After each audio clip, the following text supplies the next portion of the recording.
Welcome to Heart Smart. Let's have some fun. On this clipboard, I've written down every negative emotion I can think of. What I'd like for you to do is take 3 or 4 seconds and think of an emotion that you consider negative as well, and see if you can find it on my list. Okay, ready? Go. Got it? All right, here's my list. I know, that probably seems pretty odd to you, but I've come to believe that there's no such thing as a negative emotion. There's no such thing as a positive emotion either. That's because emotions are data. They contain information, nothing more and nothing less. They are not indictments on your character.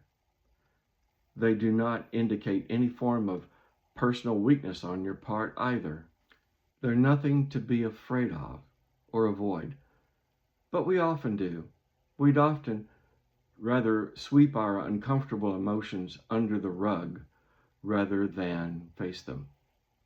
But the scientific evidence is solid. Anytime we intentionally avoid uncomfortable emotions, we suffer. Here's a quick illustration of how even what many consider a positive emotion can derail us. When I first graduated from college and got my first teaching job, I wanted to buy a new car. I found a gorgeous new Toyota at a dealership one day and quickly fell in love with it. It had sleek design, it had custom wheels, and that new car smell on the inside was just intoxicating. I started walking around the vehicle to check out its exterior when I saw the price tag well above what I considered paying. The salesman must have noticed because he mentioned that he could come down on the price a bit, and also mentioned that he had special financing, especially for educators. He talked me into a test drive, and the more I drove, the more excited I became. 3 hours later, I was driving home in my new Toyota with a new car loan. And as I drove home, I thought to myself, it'll be worth it, as I inhaled that new leather scent. It wasn't worth it. That new loan required almost 25% of my take-home pay. My excitement also triggered temporary amnesia.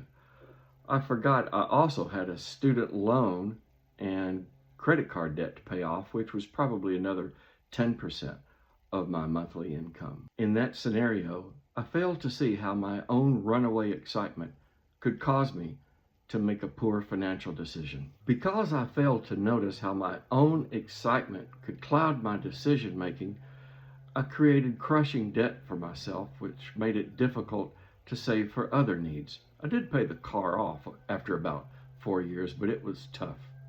We can think of excitement as a form of happiness.